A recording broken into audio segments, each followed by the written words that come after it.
Papa Dudut. Ako nga pala si Jeannie ng Caloocan, 28 years old at lumaking independent noon pa man. Nakapagtapos ako ng pag-aaral dahil sa pagpupursige ko. Hindi ko nga na-enjoy ang college life ko dahil puro lamang ako pag-aaral at panay ang pagtanggi ko noon na sumama sa mga kaklase ko para makahinga at mag-enjoy. May goal kasi ako na makahanap kaagad ng trabaho at makapag-supply na ako ng luho para sa sarili ko. Nagawa ko naman sa awa at tulong ng Diyos.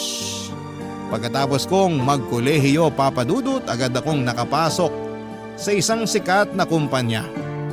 Malaki ang pasahod sa akin lalo't nakapagtapos ako bilang cum laude sa aming university. Masaya ako at nagbunga lahat ng pinaghirapan ko. At wala akong balak ihinto yun kahit sa konting pahinga lang. Wala pang isang taon ay nakabili na ako ng mga kailangan at luho ko. Nakaupa na rin ako ng magandang kondo na malapit sa trabaho ko. Bukod pa roon ay nakakapagsustento na ako sa mga magulang ko. Isa yon, Papa Dudut, sa goals ko. Wala na talaga akong naging problema sa career. Wala man akong karelasyon ay maayos naman ang kalagayan ko. Pero may isang tawang biglang magpaparamdam sa akin para baguhin ang mundo ko. Hindi ko siya manliligaw ha. Hindi ko karelasyon. Siya ang aking 60-year-old na ninang. Si Ninang Sally. At sa kwento ko sa inyo ngayong araw ay masusubok ang pasensya ko at ibang bagay na karugtong noon. Isang araw, Papa Dudut, ay bigla na lamang niya akong dinalaw sa kondo ko. Nagulat ako dahil nalaman niya kaagad kung saan ako nakatira kahit matagal na kaming hindi nakakapag-usap na dalawa, Papa Dudut.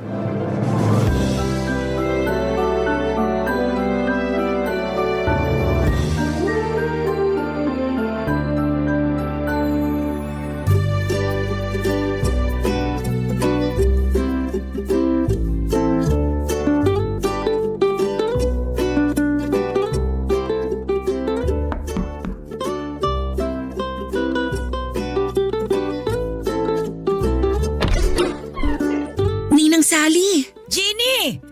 Akala ko na may nakalimutan mo na ako. Ano pong ginagawa niyo rito? Paano niyo nalaman kung saan ako nakatira? Papasukin mo muna ako bago ka mang intriga. Ay sige po, pasensya na Ninang. Nabigla lang kasi ako. Pasok na po kayo. Pwede bang maupo rito sa mamahalin mong sopa? Na makatikim naman ng lambot itong likuran ko. Sige lang Ninang, maupo na kayo. Ay nako! Tama nga ang iniisip ko. Malambot ang sopa mo. May gusto ba kayong inumin? Huwag ka na mag-abala sa maiinom ko. Napasobra na ako sa buko juice kanina dun sa jeep. Sapat pa naman itong nasa sikmura ko hanggang mamaya. Ay, napakalambot talaga nitong sopa. Ano nga ulit yung tanong mo, Jenny? Ang bilis ko lang kasing makalimot kapag masyado na akong komportable sa pagkakaupo eh. Paano nyo nalaman na nakatira ako rito? Nakapollow ako sa Facebook mo. In-add kita pero hindi mo naman in-accept. Pero mabuti na lang at nakapublic ang mga pinopost mo. Kaya nakita ko kung saan ka nakatira. Baka naman pwede mo na ako maging friend sa Facebook mo ngayon. Sige Ninang.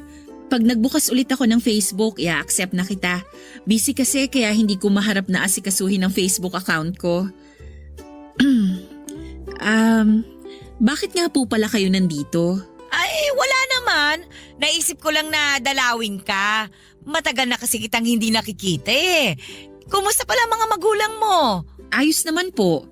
Umuwi na sila sa amin sa Bicol. Nagpapadala na lang ako sa kanila ng pang-allowance nila doon. Nakakaingit naman palang magulang mo. Kung alam ko lang ang benepisyo ng pagkakaroon ng anak, di sana nagpaanak na lang ako sa dati kong nobyo. Kayo eh. Na-enjoy nyo raw kasi ang pagkadalaga nyo, sabi ni nanay. At pagmamahal sa sarili ko. Hindi naman kasi ako nagsisisi na hindi ako nakapag-asawa. Kaya lang minsan, nakakaramdam din ako ng lungkot. Lalo na kapag nakakakita ako ng mga bata. Mahilig pa naman kayo sa mga bata, Ninang. Oo nga eh. Ikaw nga itong paborito ko. Naalala mo ba nung bata ka pa lang? Lagi tayong magkasama. Ako pa lagi ang bumibili ng candy at ice cream na maibigan mo. Naaalala ko nga po. Aba, pati yung mga laruan na hindi kayang bilhin ng mga magulang mo. Oy, ako ang bumibili noon lagi para sa'yo. Pasalamat na nga lang talaga at nakakaluwag-luwag ako nung araw. Salamat po pala ron, Ninang. Ay, walang anuman yun. Para na nga kitang anak eh. Sa'yo ko binuhos yung mga sobrang biyaya ko. Hindi ko po yun makakalimutan. Naku, dapat lang. Kasi balang araw, baka maningil ako. Biro lang. Si Ninang Sally talaga, lagi na lang nagbibiro. Ay nako, malapit na pala ang Pasko. Pasensya ka na kung hindi na kita mabibigyan tulad ng dati ha. Wala nang pangregalo si Ninang eh. Retired na kayo sa pagbibigay ng aginaldo sa akin, Ninang. Hindi na ako bata. Itago nyo na lang yung pera nyo para magamit nyo sa ibang pangangailangan ninyo. Oo nga eh. Madalas na ako magtabi para sa maintenance ko. Eh sa awa ng Diyos, nakakaraos pa rin naman. Ay, oy siya, aalis na ako para maabutan ko pa yung pinapanood kong teleserye sa GMA. Oy, salamat sa pagpapapasok mo sa akin dito sa mamahalin mong kondo, ha? Tinulungan kong makatayo si Ninang Sally sa pagkakaupo niya sa sofa. Niyakap niya ako at sinabing proud siya sa akin dahil lumaki akong mabuti at hindi nakakalimot. Lalo pa raw siyang natuwa sa akin dahil umasenso na ako sa buhay. Hindi na raw ako aasa sa kanya sa candy at laruan. Natawa na lamang ako sa sinabi niya pero nakatulong yon para mas gumanda ang tingin ko sa sarili ko. May narating na talaga ako dahil hindi na ako palaasa sa itutulong ng ibang tao.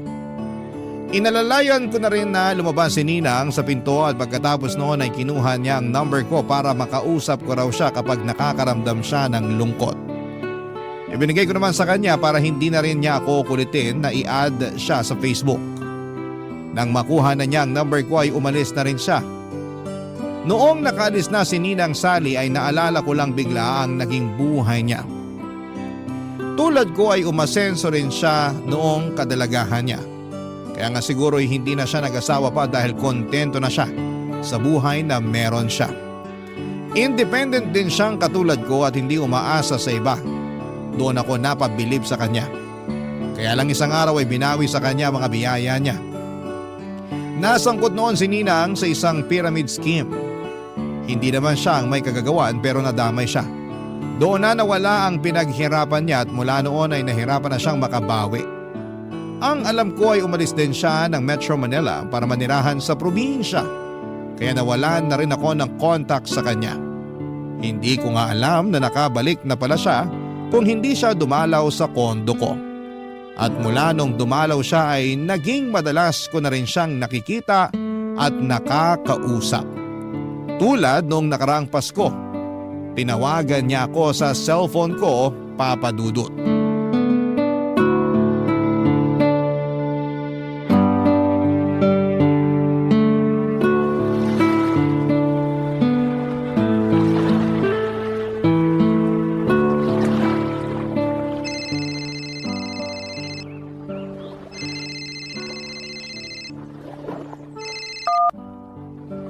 Hello? Hello, Jenny! Ninang Sally? Oh, napatawag po kayo. Ay, Merry Christmas, Jenny! Merry Christmas din po, Ninang. Nasa kondo ka ba ngayon? Wala po, Ninang. Andito ako ngayon sa beach. Nakabakasyon na kasi ako. Ay, nakakaingit naman! Padagat-dagat ka na lang! Ay, naku, kailan kaya ulit ako makakatapak sa dagat? Huwag na kayong malungkot, Ninang. Hayaan niyo sa susunod, isasama ko kayo. Maghanda na kayo ng swimsuit nyo. Saan ko yan, ha? Para naman makaamoy na ako ng alat sa hangin. Hindi puro polusyon dito sa Manila ang naamoy ko. Sa susunod, Ninang, promise. Asaan po ba kayo ngayon? Ay, nandito lang naman ako sa bahay. Ayaw niyo po bang lumabas para mamasyal? Maraming makikita ngayong Pasko sa mga mall o park. Naku, hindi na. Baka mamatay lang ako sa ingit sa mga tao ron. Bakit naman po? Alam mo namang wala akong pambili ng pamasko ko para sa sarili ko. Nakalaan talaga ang pensyon ko para sa maintenance at sa iba pang mga kailangan ko. Hindi kasali sa budget ang pamasko ko eh. Ganun po ba? Eh di hindi kayo maghahanda para sa Pasko. Ay hindi na. Itutulog ko na lang ito bago pa ako makaamoy ng spaghetti sauce sa kapitbahay. Sabi ko nga sa'yo, ayoko mamatay sa inggit. Papadalang ko na lang kayo, Ninang. Ako nang bahala sa pang Noche Buena nyo. Sabihin nyo sa akin kung saan ako magpapadala para makuha nyo na. Talaga ba? Hindi ba nakakahiya na humingi ng pamasko ang ninang sa inaanak? Parang baliktad naman yata yon. Ako naman ngayon ang magbibigay ng pamasko sa inyo, Ninang. Pasalamat ko na lang sa lahat ng candy at laruan na binigay nyo sa akin nung bata ako tuwing Pasko. Uy, naiiyak naman ako sa sinasabi mo ngayon, Jeannie. Akala ko itutulog ko na lang itong Pasko. Gising kayo hanggang madaling araw ng Pasko, Ninang. Sisiguraduhin kong ma-enjoy nyo ang handa nyo. Ay, napakaswerte ko naman sa'yo, Jeannie. Ay siya, sige. Ipadala mo na lang sa number ko ang perang panghanda ko. Magkano po ba ang gusto nyo? Pwede bang 10,000? 10,000? Pang Noche Buena? Ay, wag na nga. Mukhang sobra yung hinihingi ko. Ay siya, sige na. Mabuti pang itulog ko na lang itong inggit ko. Ang ibig ko pong sabihin, Ninang yung 10,000 ba? Panghanda nyo lang? Hindi naman. Mag-isa lang naman ako eh. Sapat na yung 2K na panghanda ko para sa Pasko. Eh para po saan yung matitirang 8,000? Eh, pagsisini ko sana kinabukasan. Yung buong 8,000? Hindi naman, syempre. Yung iba kasi panghahanda ko sa Three Kings Day. Three Kings Day? Pati yun ang selebrasyon ng Pasko, Jeannie. Pinagdiriwang ko rin yun bago ako magtanggal ng mga Christmas decor ko. Ngayon ko lang nalaman na dapat paghandaan ng Three Kings Day. Noche Buena at Medianoche lang kasi ang alam kong may paspageti at fruit salad eh. Ay, ibahin mo ang kalendaryo ko. Kung sakaling maghahanda rin kayo sa Three Kings Day, parang sobra pa rin yung matitira sa inyo. Yung iba kasi gagamitin ko para mag-enjoy naman sa Valentine's Day. Ang advance nyo naman, Ninang. Malayo pa ang Pebrero. Gusto ko lang kasing magliwaliw at maging masaya sa Valentine's. Kahit minsan lang ba, para naman makalimutan kong single ako at walang pamilya. Dala nga po ng awa kay Ninang Sally ay nagpadala na ako kaagad ng 10,000 sa kanya.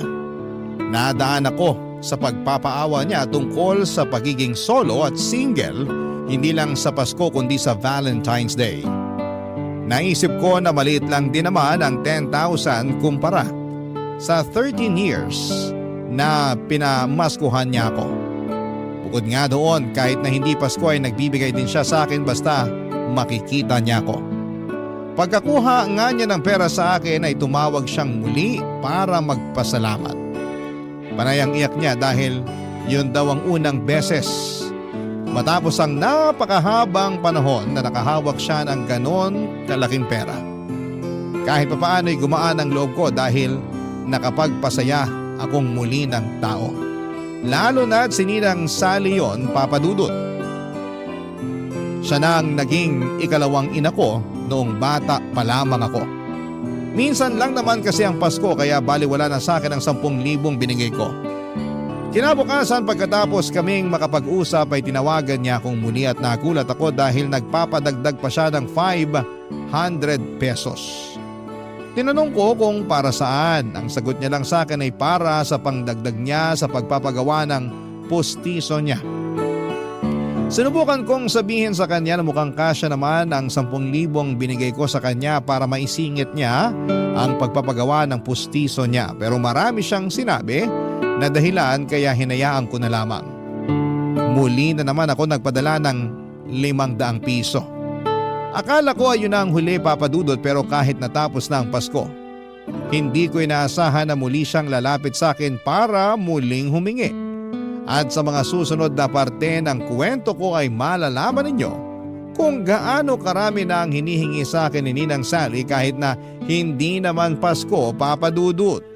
Barangay Love Stories. Barangay Love Stories. Sa paglipas pa ng mga araw ay hindi na ako tinantanan ni Ninang Sally. Marami siyang nilalambing sa akin na gusto niyang mabili at hindi raw niya magawa dahil matanda na siya. At wala siyang pera bukod sa maliit na pensyon na nakukuha niya. Hindi naman ako makaangal noon dahil nauunahan ako palagi ng hiya. Hindi ako nakatanggi ang hirap lalo't lagi niyang binabanggit sa akin ang mga niregalo niya noong Pasko at lalong-lalo na yung mga binibigay niya sa akin kahit natapos na ang Disyembre. Para bang nagkaroon ako ng utang na loob at hindi ko alam kung paano ako makatatapos sa pagbabayad noon sa kanya. Maliit lang naman po yung mga hinihingi niya pagkatapos nung pinadala kong 10,000. Minsan 500 piso para pambayad ng kuryente, minsan naman ay 1,000 dahil na short daw siya sa pangbayad ng renta at meron naman yung tig 200 pesos. Para ipangbili ng merienda o di naman kaya ay bagong wallet dahil ayon sa kanya ay lagi siyang nakawawala o di naman kaya ay nabubutasan ng wallet. Alam na rin niya ang araw ng sahod ko at alam na rin niya kung kailan ako pwedeng tawagan para masagot ko. Sinubukan ko namang hindi sagutin noong una pero hindi niya ako tinitigilan hanggat hindi niya naririnig na mag-hello ako sa kabilang linya. At kapag hindi ko naman sinasagot agad siyang pupunta sa kondo ko. Kapag hindi ko siya pinagbuksan, kapag nagpapanggap akong wala sa kondo ay tumatambay na lamang siya sa pintuan at inaabangan ako. Mas lalo niya akong kokonsensyahin noon dahil sa paghihintay niya ng matagal. Tulad na lamang nung isang beses, sinadya ko siyang hindi pagbuksan ang pintuan pero hindi na rin ako nakatiis. Dahil alam kong hindi siya uuwi hanggat hindi niya ako nakakausap at hindi ako humaharap sa kanya, Papa Dudut.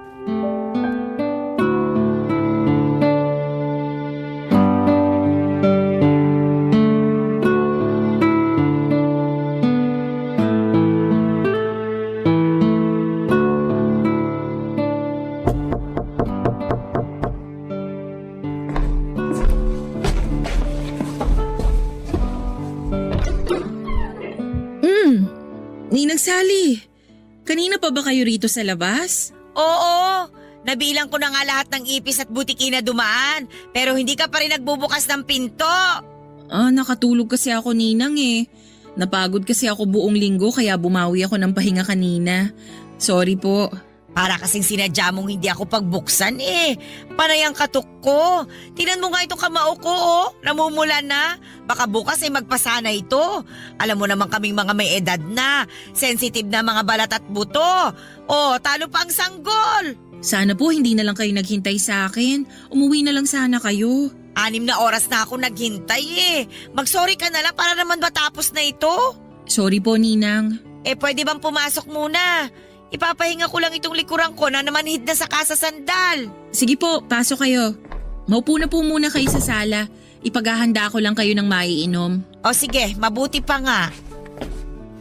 Ay, sa wakas, naginawahan din ang likuran ko. Ginny, kapag ayaw mo na ito sa pa mo, ako na lang ang kukuha ha. Naku, matagal pa po bago ko pagsawaan yan. Kabibili ko lang yan last year. Makakabili ka pa rin naman ng bago. Ang laki kaya ng sahod mo. Hindi naman kasi ako mabilis manawa sa gamit. Pag alam kong pwede pang pakinabangan at wala pang sira, ginagamit ko pa rin. Ayaw mo lang yata talagang ibigay sa akin to sopa mo eh. Biro lang. Ginny, kahit malamig na lang na tubig ang ibigay mo sa akin. Tsaka kung pwede, buksan mo naman kahit sandali lang yung aircon mo para malamigan ako. Parang nakakapaso ang init sa labas ng kondo mo kanina eh. Nasa kwarto po kasi yung aircon ko. Pwede ko namang i-on na lang tong electric fan. Teka lang po, i-on ko lang. Okay na po ba yung hangin ng electric fan, Ninang? Number 2 lang tong pinihit ko. Gawin mo ng number 3. Tsaka kung pwede, orderan mo na rin ako ng panghapunan ko. Sabay na tayong kumain dito bago ako umuwi. Dito na kayo kakain? Ay oo, para may kasabay ka. Tsaka ayoko pang umuwi eh. Marami pa ako makakasabay sa bus.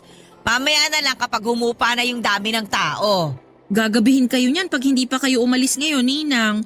Baka mahirapan kayong makasakay pag alanganin na yung oras ng alis nyo rito. O edi, i-book mo na lang ako ng masasakyan. Uso naman yun ngayon. Parang susumpungin din kasi itong rayuma ko eh. Ewan ko ba? Ngayon lang ulit yata ako susumpungin ng rayuma. Siguro dahil sa matagal kong pagkakaupo sa sahig dyan sa labas. Sige po, ibubook ko na lang kayo ng masasakyan pa uwi mamaya. At saka magpa-deliver ka na rin sana. Gutom na ang ninang mo. Ano po bang gusto nyo? Ay, gusto ko sana isang bucket ng fried chicken. Tapos isang order ng ginisang ampalaya para pambalansi sa manok ba? Sige po. Ay, naku, napakabait talaga nitong inaanak ko. Oo, pagpalain ka ng Diyos. Salamat po, Ninang. Jeannie, hindi ba talaga pwedeng makaabot yung lamig ng aircon sa kwarto mo dito sa sala? Baka naman pwede. Buksan mo lang siguro yung pinto ng kwarto mo para makalabas yung lamig dito sa sala. Ganun yung ginagawa ng ibang kakilala kong may aircon eh. Susubukan ko po. Meron pa po ba kayong gusto para maihanda ko na? Ay, wala naman na.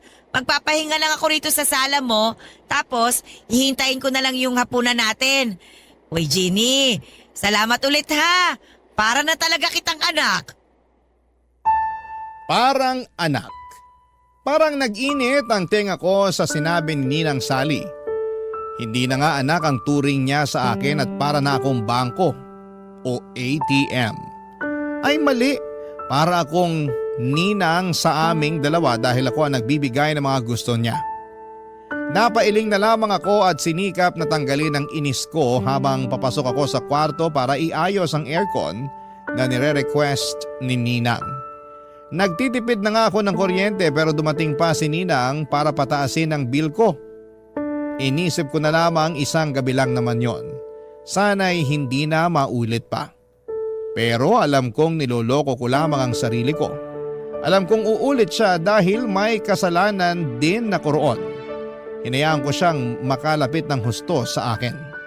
Hinayaan ko siyang ipamukha sa akin na minsan ay tinulungan niya ako. Hindi tuloy ako makaalis sa obligasyon ko sa kanya dahil doon. Sinamahan ko siya sa sala habang naghihintay sa hapunan namin, Papa Dudut. Marami na naman siyang kwento tungkol sa mga niregalo niya sa akin at hindi ko na nga tanda yung iba. Ang nakakalungkot lang ay tanda pa niya ang lahat. Ibig sabihin lamang noon para sa akin ay gusto niya yung isumbat sa akin balang araw.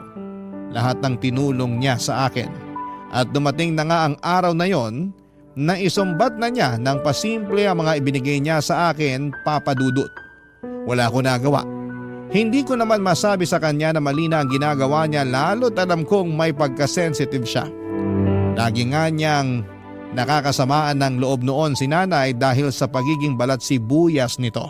Nagkakaayos din naman sila pero napansin ko noon na habang lumalaki ako ay tipid na kung makipag-interact si nanay sa kanya. Noong nagkaedad lamang ako, nakaunawa kung bakit nagkaroon ng lamat ang relasyon nilang dalawa, Papa Dudut.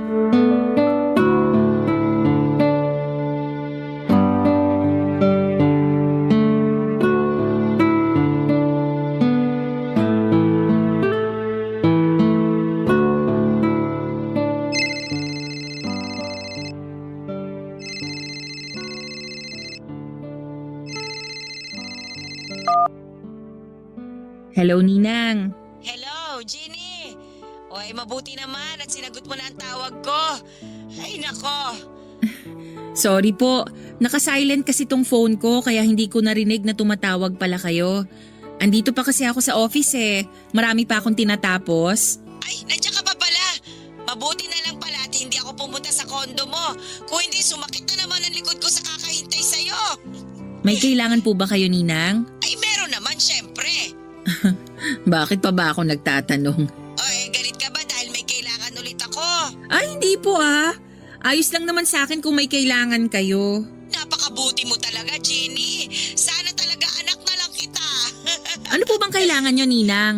Para makabalik na sana ako sa trabaho ko at makauwi na rin ako.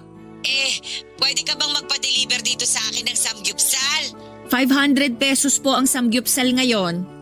Pero meron din atang 400 pesos. Tsagain nyo na lang mag-ikot-ikot dyan sa lugar nyo. Hindi ako kakain sa mismong samgyupsalan. Gusto ko sana magpa-deliver ka rito sa bahay ko ng lutuan. Yung butane ba? Tsaka may karne pang samgyupsal. Damihan mo ang lettuce at kimchi ha. Para pangbawas kasalanan sa mga karne na kakainin ko. Ninang, baka umabot ako ng mahigit 2,000 sa ganun. Lumabas na lang kayo para maghanap ng samgyupsalan. Papadalang ko na lang kayo ng 500 pesos. Naku, gustuhin ko man sanang lumabas. Pero inatake na ako na rayuma Malabo nang makalabas ako dito. Tapos gusto nyo pang kumain ng sandamakmak na karne? Nirarayuma na nga kayo. Hindi naman lumalala ang rayuma ko sa karne. Sa munggo ako nirarayuma. Kaya ayos lang naman ako. Anong oras ka ba magpapadeliver para may handa ko na yung mesa ko? Ninang, wala pa akong sahod Yung natitira sa akin ipangtawid ko na lang para sa linggo na to. Naku, hindi naman ako naniniwala na wala kang pera. Di ba nga nung Sabado, nag-out of town kayo ng mga kaibigan mo, nakita ko kaya kayo sa Facebook. Team building namin yon, Ninang. Wala akong ibang ginastos doon. Kumpanya namin ang nagbayad para ron. Ay, ganun ba? Ay, napakaswerte naman talaga. Itanong mo nga doon sa boss mo kung pwede kang magdagdag ng isasama kahit na hindi empleyado. Isama mo naman ako sa susunod kahit tagabantay lang ng mga gamit mo. Ninang, team building po yun. Para sa mga empleyado lang yun. Sobra ka naman makataboy sa akin. Samantalang nung bata ka, kahit hindi ka invited sa mga birthday ng kakilala ko, abay sinasama kita para makakain ka na masarap. Iba naman kasi yun, Ninang. Ay, sige na nga po para makabawi na ako sa inyo. Magpapadeliver na ako ng mga kailangan nyo para sa samgyupsal. Mag-ready na kayo dyan. Sabi ko na nga ba't hindi ka tatanggi Parang ayaw nyo rin naman kasing tinatanggihan kayo. Kasi minsan lang naman ako humiling, di ba? Parang di naman po. Ay, nararamdaman ko na parang masama ang loob mo. Hindi naman, Ninang. Siguro mas okay na huwag ka na lang magpa-deliver. Itutulog ko na nga lang itong kirot ng tuhod ko. Baka makatulong din naman na gutom ako para para ba mabawasan yung sakit. Pwede kaya yon? Huwag na kayong magtampo. Heto nga't naghahanap na ako ng o-orderan ng mga kailangan nyo para sa samgyupsal Pa-order na rin ng soft drinks ha. Meron pa bang iba? Damihan mo na sana yung karne na o-orderin mo ha. Para may pangkain pa ako kinabukasan. Malamang sa malamang, hindi pa ako makakalabas nito. Gawa nga nitong rayuma ko. Nanginginig po ako noon habang kausap si Ninang Sally sa cellphone. Marami pa siyang ibang dinikta na kailangan niya. Nagpalambing na rin siya ng maliit na rice cooker dahil hindi na raw nakakaluto ng maayos ang lumang rice cooker niya. Sinabi rin niya na kung pwedeng ako na muna ang magbayad ng pangbili ng maintenance niya dahil malilate nang dating ang pension niya. Umuo na lamang ako ng umuo. Alam kong kasalanan ko na yon pero ano pa bang magagawa ko? Puro pang guilt trip ang ginagawa ni Ninang sa akin. Ayaw ko nang may nakakatampuhan ako at alam kong issue ko yon. May pagka people pleaser din kasi ako. At siguro'y napansin yon ni Ninang kaya nag-take advantage siya sa kahinaan kong yon. Isang bagay na nagpababa ng tingin ko sa kanya. Parang nawala lahat ng respeto ko sa kanya na naipon noong bata pa lamang ako. Dati lagi siyang laman ng mga sinusulat ko noong bata pa lamang ako sa tuwing may assignment kung sino ang isang taong hinahangaan ko bukod sa mga magulang ko. Si Ninang Sally lagi ang bida roon. Alam niya yon lahat kaya nga mas napalapit siya sa akin. Wala akong ibang nakitang masama sa kanya noon. Maliban nung tumanda na ako at nakita kung paano niya ako inaabuso lalo na pagdating sa pera. Parang gusto ko tuloy balikan ang nakaraan. Balikan noong time na nagsusulat ako ng mabubuting bagay sa kanya. Parang gusto kong burahin lahat ng yon at baguhin sa nakikita kong ugali niya sa kasalukuyan. Pero alam kong wala na akong pwedeng magawa pa roon, Papa Dudut. Ang pwede ko na lamang gawin ay tanggapin na lamang na tumanda na ako at nakita ko na ang totoong ugali ng taong hinahangaan ko noon, Papa Dudut.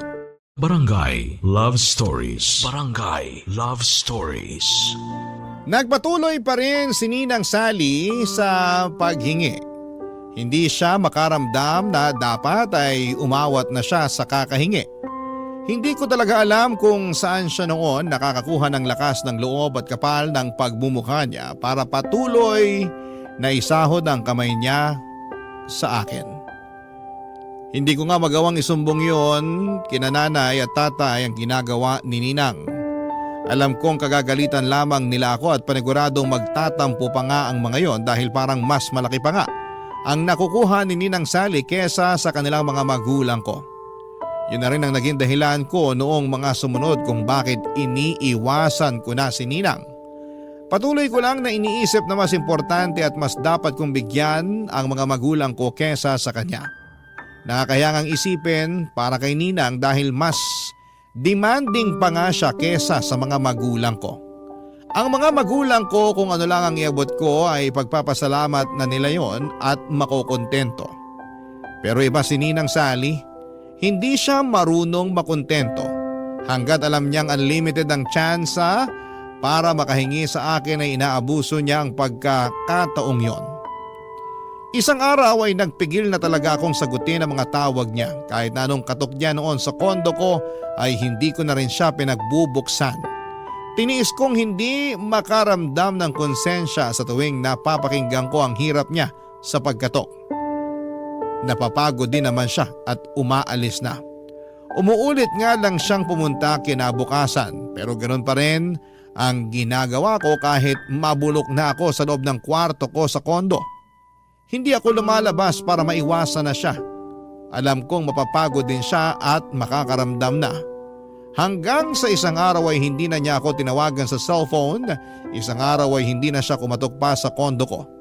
Nakahinga na ako ng maluwag. Hanggang isang araw, sa trabaho ko na siya biglang nagpakita.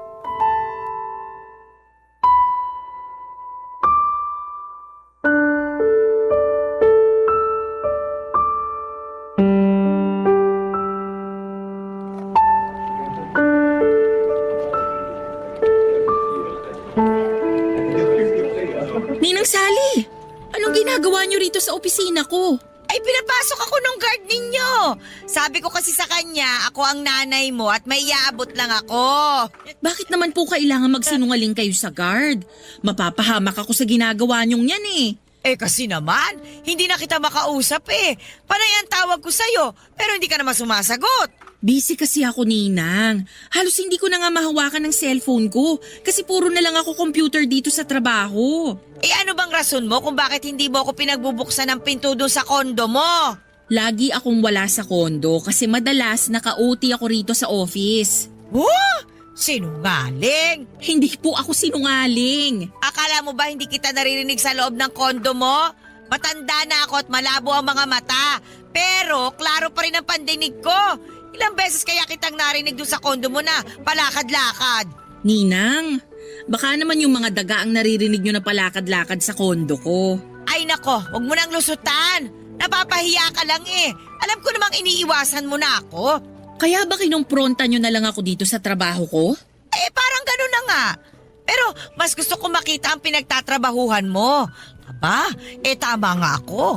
Asensado ka na. Maganda itong opisina mo oh. Mukhang mayayaman ang mga empleyado rito. Tama nga talaga ako. Malaki nga ang sahod mo. Hindi naman ata tama na pag-usapan ng sahod ko, Ninang. Tama ka. Mali nga ako ron. Ay, pasensya ka na kung dumiretso ako rito ha. Nalulungkot lang kasi ako sa bahay eh. Ang hirap mag-isa sa buhay. Kung gusto nyo po, pwede kong tawagan si nanay para makapag-usap kayo. Magkwentuhan kayong dalawa. Alam ko gusto ka rin niyang makausap ulit. Ay, wag na. Wag mo na rin babanggitin sa nanay mo na inaabutan mo ako, ha? Baka magselos yun at pagbawalan ka ng bigyan ako. Sige po. Salamat ha. Sa atin na lang sana itong pagbibigay mo sa akin ng pera. Para naman hindi ako magmukhang masamang ninang sa ibang tao. Alam mo naman yung ibang tao, ang hilig-hilig magkukomento sa buhay ng iba. Kaya iniiwasan ko yung mga ganong klase ng tao eh. Mas mabuti pang mag-isa na lang ako kesa makisalamuha sa kanila. Wala po akong pagsasabihan pero please, Ninang. Baka naman pwedeng umuwi na kayo. Pag naabutan kayo rito ng boss ko, baka mapagalitan pa ako. Saglit na lang, pwede ba? Gusto ko lang namang pagmasdan itong opisina ninyo eh. Bigla ko kasing naalala nung nagtatrabaho pa ako sa dating opisina ko. Proud na proud ako sa trabaho kong yon. Malaki ang pasahod. Tapos, naililibre ko pa ang mga mahal ko sa buhay. Oh, lalo na ikaw. Di ba nga? Halos ikaw ang nakinabang sa mga sinasahod ko. Kayo ng nanay mo. At habang buhay akong magpapasalamat doon, Ninang. Kaya lang... Hindi habang buhay nasa ibabaw ka talaga, ano? Kaya ikaw, Jenny, ingatan mo itong trabaho mo, ha? At saka, huwag kang gagaya sa akin na nagpauto sa mga scammer. Huwag ka masyado magtitiwala. Baka isang araw, mawala sa iyo ang lahat. Ay, nalulungkot naman ako sa nangyari, no? Kung naging maingat lang sana talaga ako. Huwag nyo na lang pong laging balikan ng nakaraan para hindi kayo malungkot ngayon. Tapos na yun. Tingnan mo nga ako ngayon, oh, Jenny. Sana ko nakabawi. Walang-wala ako. Para akong inaanak na umaasa lang sa aginaldo ng ninang tuwing Pasko. Ay, nako. Alam ko, nasasagad ko na rin ang pasensya mo sa paghingi-hingi ko ng pera sa'yo. Kaya hindi naman kita masisisi kung iniiwasan mo na ako. Kaya lang, Jenny, wala na kasi akong ibang malalapitan at mapagkakatiwalaan kundi ikaw lang. Kaya sana naman matulungan mo rin ako. Tulad ng pagtulong ko sa iyo nung bata ka pa lang. Konti na lang naman ang ilalagi ko rito sa mundo eh. Sana makatulong ka para medyo guminhawa naman ng konti ang mga natitirang araw ko bago man lang ako bawian ng buhay. Nakaramdam ako ng kurot sa mga sinabi ni Ninang Sally. Alam kong madalas nagtutunog nangongonsensya lamang siya. Pero nang pagkakataong yon ay naramdaman ko talaga ang lungkot niya. Ramdam kong balak na niyang sukuan ang laban niya sa buhay. Sa totoo lang ay mukhang sinukuan na talaga niya ang buhay. Mula nung nasangkot siya sa pyramid scheming ay hindi na siya naglakas pa ng loob na ilaban ang kanyang sarili. Hinayaan na lamang niya ang lahat. Nawala yung dating siya, yung masiyahin at matulungin. Matapos siyang masangkot doon kahit piso ay hindi niya iaabot sa mga pulubi. Hindi ko naman siya masisisi at masyadong masakit ang nangyari sa kanya noon. Pero sana'y lumaban pa rin siya ngayon. Kahit sabihing matanda na siya at inihintay na lamang niyang mawala siya sa mundo ay may dahilan pa rin naman para magpatuloy. Kaya lang ay parang ayaw na nga niya. Siguro dahil nga sa dinidibdib niya masyado ang pagkatalo niya. Nadala na naman ako ng awa sa kanya. Kaya kahit na hindi nga siya humihingi ng pera noon ay inabutan ko pa rin siya ng 500 pesos. Sinabi ko sa kanya na mamasyal muna siya sa mall at kumain na lang doon. Kahit sa food court lang kung ano man ang magkakasya sa inabot ko. Para lang mawala ng lungkot niya kahit na ilang oras lang. Niyakap niya ako at nagpasalamat. Pagkatapos noon ay umalis na rin siya at sinunod na niya ang payo ko. Nagbalik na ako sa trabaho at alam kong magpapatuloy muli ang cycle ng pagtulong ko kay Ninang Sally. Nagkatotoo naman dahil kinabukasan ay muli niya akong pinuntahan sa kondo. Pinagbuksan ko na siya noon at ayoko na rin magtago pa. Papadudot.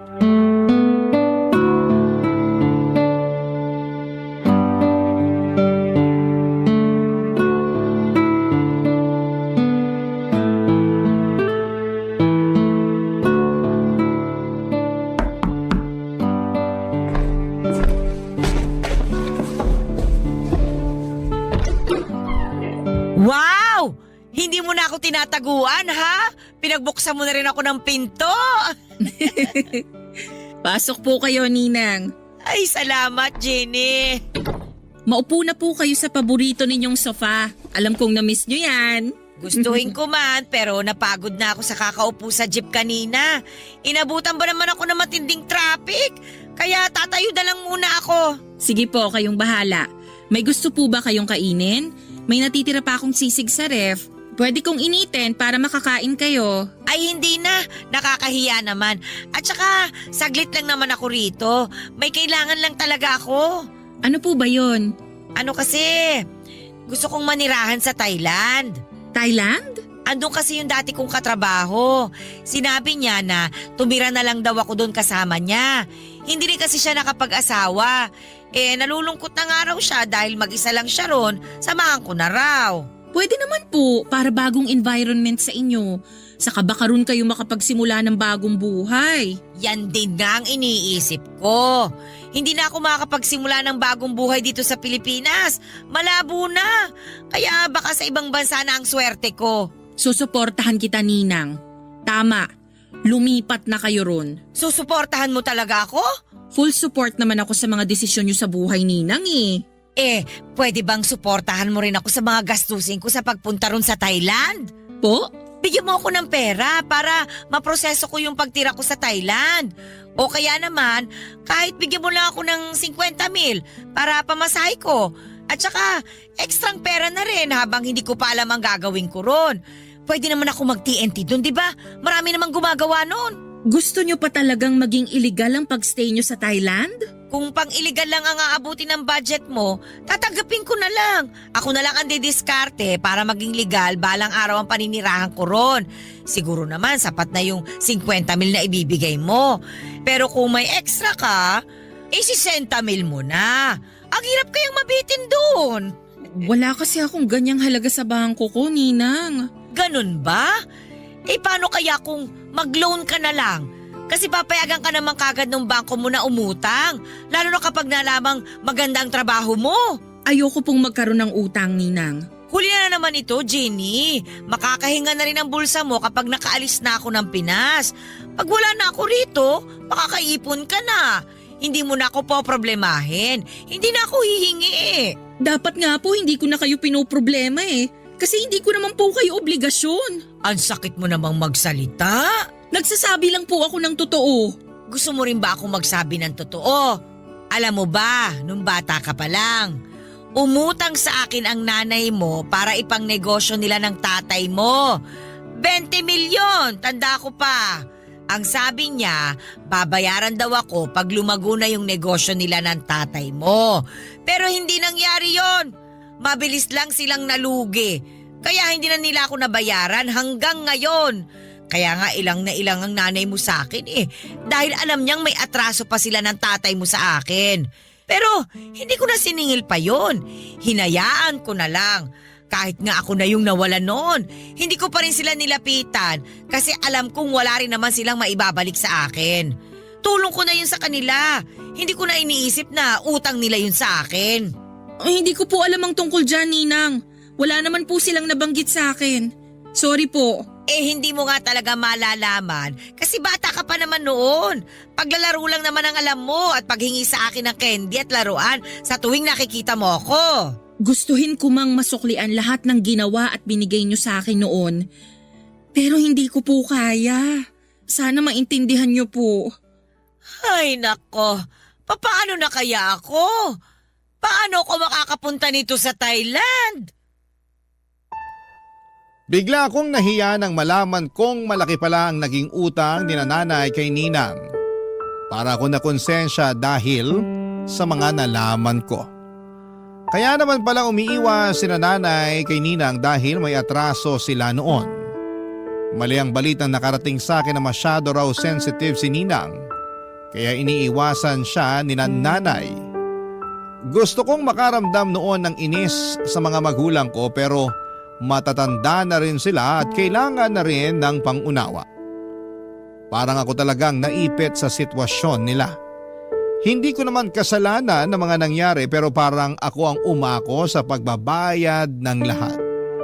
Kaya pala malakas ang loob ni Ninang Sally na humingi ng humingi sa akin dahil alam niyang may karapatan siyang gawin yon. Dahil may utang ang mga magulang ko sa kanya. Malaking halaga na nga ang naibigay ko sa kanya noon at pwedeng masabing bayad or bayad na dapat ang utang ng mga magulang ko sa kanya. Kaya lang sa puso ko, parang gusto ko pa siyang tulungan. Kaya naman nag-decide ako na sa huling beses ay bigyan ko siyang muli ng aginaldo. Kahit na hindi Pasko at hindi ako ang inaanak. Nag-loan ako ng 50,000 pesos para panimula niya. Nagpasalamat siya sa akin at sinabing hindi na niya ako gagambalain pa pagkatapos noon. Nang nakaalis na siya ng bansa, saka ako kinausap ang mga magulang ko tungkol sa utang nila kay Ninang Sally at doon ko nalaman na Hindi pala totoo ang sinasabi ni Ninang na utang nila. Gumawa lang pala siya ng kwento para kaawaan ko siya at abutan ng pera.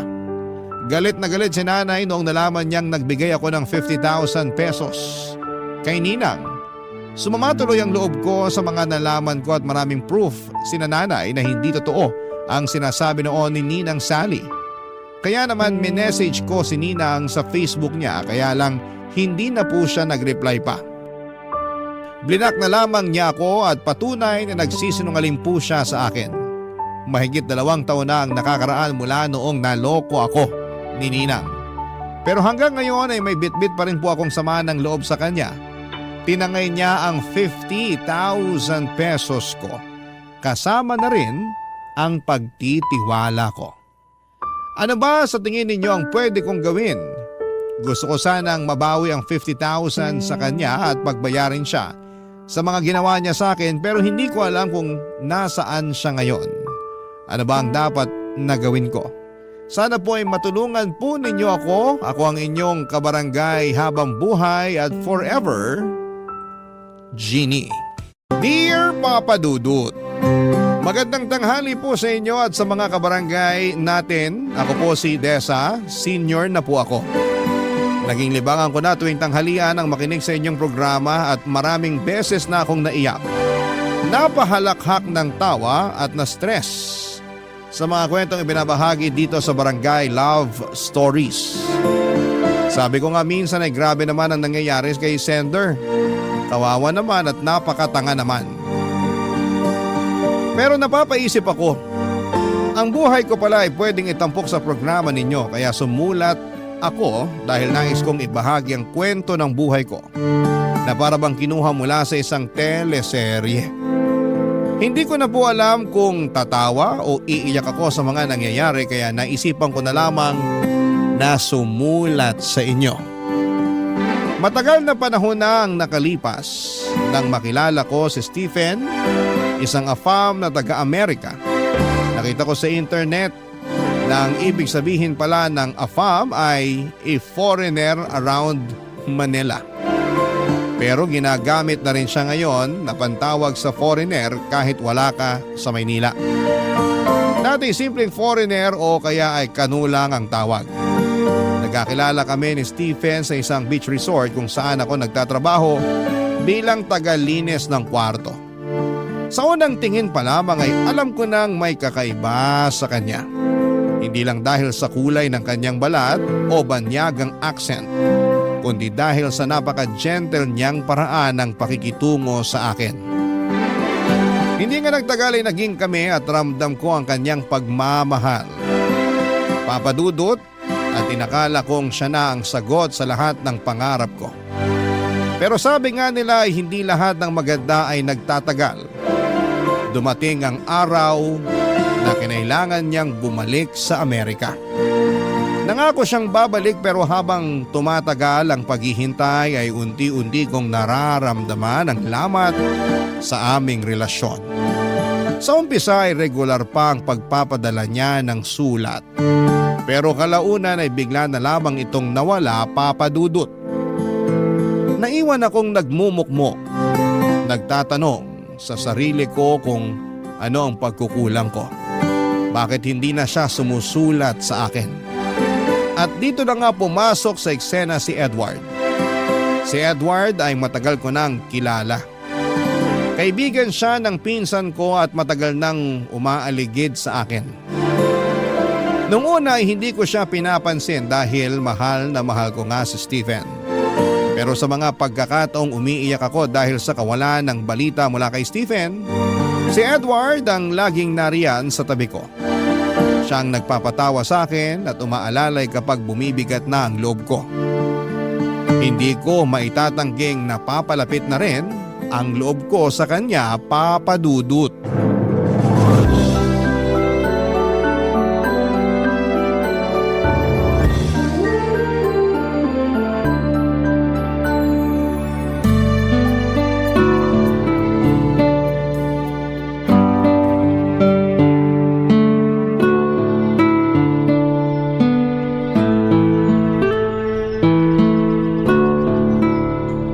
Desa, parang kanina ka pa nakatulala dyan ah.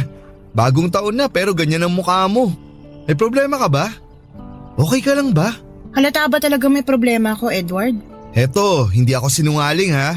Pero halatang maganda ka pa rin. Bolero ka talaga, Edward. Totoo naman na maganda ka. Kaya nga gusto kita eh. Pero teka ha, hindi lang dahil sa maganda ka, kundi dahil mabait ka. Ewan ko sa'yo. Ito talaga, totoo ang sinasabi ko, Desa. Ayaw mong maniwala sa akin? Siguro kung yung foreigner mo ang nagsabi sa'yo ng maganda ka at mabait, tsak na naglulupasay ka na sa kilig dyan, hindi ba? Siyempre naman, iba kasi kapag yung Prince Charming mo nagsabi nun. Aray naman, ibang klase ka talaga. Kung Prince Charming siya, ano ako sa'yo? Naku, baka may masabi akong hindi maganda. Tingin ko, nabulag ka na talaga ng foreigner na yun. Love is blind niya, kaya ganun. Wow! Ibang klase rin to. Hindi ba halos 2 taon ka nang di sinusulatan nun? Edward, baka saan na naman mapunta tong usapan na to? Nag-aalala lang naman ako sa'yo, Desa. Sulat ka ng sulat. Wala ka nang natatanggap na sagot galing sa kanya, di ba? Ang hirap kaya nun. Siya tong mayaman at hindi pinoproblema ang pagbayad sa pagpapadala ng sulat. Siguro, may iba na yun. Binura ka na sa buhay ng mokong na yun. Tigilan mo nga yun kasi hindi totoo yan. Mahal ako ni Stephen. Payong nagmamalasakit lang ha. Kung talagang mahal ka nun, binabalikan ka na at sinasagot ang sulat mo. Parang ganyan naman lahat ng mga kano. Tingin ko talaga hindi ka nababalikan nun. Marami na ako naririnig sa mga tulad nila. Matapos makuha ang gusto sa babae, ayun, kumaripas na. Hindi na binabalikan ang babae nila. Bawiin mo sinasabi mo, Edward. Hindi ganun si Stephen. Bawiin mo! Pasensya ka na, Desa. Hindi ko pwedeng bawiin yun kasi totoo yun. Kaya gumising ka na. Iniwan ka na ng foreigner mo. Hindi ka nababalikan nun. Hindi. Hindi. Araw-araw ka na lang ganyan. Hindi siya dapat iniiyakan. Tama na nga, Edward. Nandito naman ako. Gusto kita. Hindi ko gagawin yung ginawa sa'yo ng lalaki na yun. Hindi. Mahal ko si Stephen. Pwede ba? Hindi kita gusto. Ako lang ang lalaking nagmamalasakit sa'yo. Ako ang nandito sa'yo ngayon oh. Bigyan mo naman ako ng pagkakataon na mahalin kita. Edward, ilang beses ko bang sasabihin sa'yo na babalikan ako ni Stephen? Kung talagang babalikan ka at mahal ka nun, bakit hanggang ngayon wala pa rin? Huwag ka nang umasa dun. Nasa kabilang mundo yun. Hindi ka nakakasiguro kung talagang mahal ka nun kasi hindi mo nga siya nakikita. Basta, babalik siya para sa akin. Babalikan niya ako. Ilang beses mo na rin yung sinasabi, pero wala. Alam mo, wala kang pake. Umalis ka na nga. Huwag mo akong lalong binubwisit. Hindi naman kita binibwisit. Kung pera lang ang gusto mo sa kanya para maiahon kayo sa kahirapan, kaya ko yun. Ano? Nagsisimula na ako ng sarili kong negosyo. Kita mo naman, lumalaki na to. Kumikita. Grabe ka. Tingin mo ba sa akin mukhang pera? Nabibili? Hindi sa ganun. Pero aminin natin, kailangan natin ng pera. Ng buhay na masagana. Ayaw ko rin mag-asawa kung hindi ko kayang buhayin ang pamilya ko. Kaya nga ngayon nandito ako sa'yo at sinasabi ko to kasi handa na ako. Kaya na kitang buhayin at ang mga magiging anak natin. Edward, pasensya ka na. Pero si Stephen ang mahal ko. Siya lang. Tsaka gusto ko talaga na iisang lalaki lang ang... Teka, pasensya ka na sa sasabihin ko. Pwede kasing pampalipas oras ka lang ng Stephen na yun. Basta ako, mahal kita. Nandito lang ako para sa'yo. Grabe ka. Sa totoo lang talaga tayo, Desa. Basta, nandito lang ako. Ilang beses na ako nagsabi sa'yo na gusto kita. Hindi man asultong mga mata ko, pero sa'yo lang tumitingin to. Pero, hindi rin pwede na maghihintay ako sa wala. Kaya pag-isipan mo na tong aloko. Kasi totoong mahal kita, Desa. Huwag ka nang umiyak.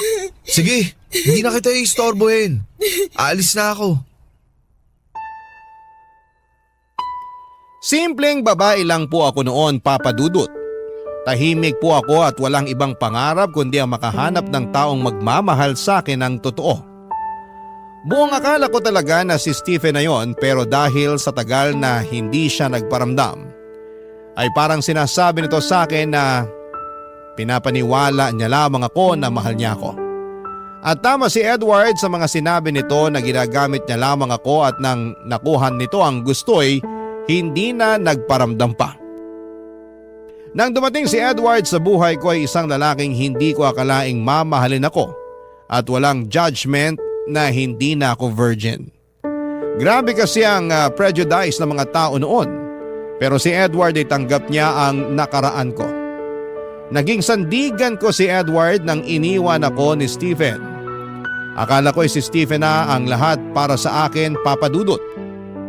Pero mali pala ako. Iniwan niya ako sa ere at hindi na binalikan pa. Sa mga panahong yun si Edward ang nagparamdam sa akin ng halaga.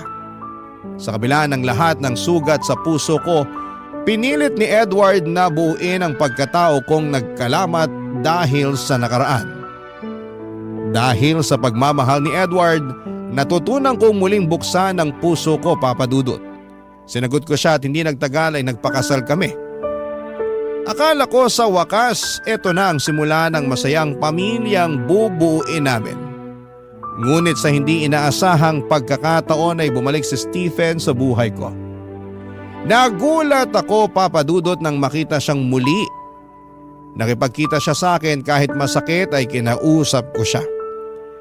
Gusto kong malaman kung bakit siya bumalik at ano ba ang hinahanap niya matapos ang lahat ng ginawa niya. Sinabi niya sa akin na mahal niya ako at wala siyang natatanggap na sulat na galing sa akin. Pareho kaming nagtataka at baka nawalang mga sulat naming dalawa. Hindi ko alam kung papaano pero nadala ko sa init ng muling pagkikita namin, Papa Dudut. May nangyari sa amin. Isang bagay na hindi ko po inaasahan. Pagkatapos noon ay sinabi ko na kay Stephen na hindi na kami pwedeng magkita at makipag-communicate pa kasi may asawa na akong tao.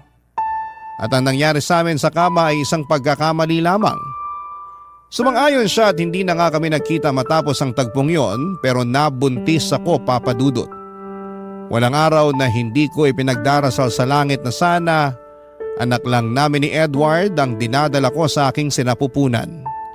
Na hindi nagbunga yung nangyari sa amin ni Stephen pero laking gulat ko na asul ang mata ng anak ko. Parang Snow White sa balat. At ang nga ito ni Stephen at hindi ko may tatago ang kataksilan na ginawa ko kay Edward, Papa Dudut.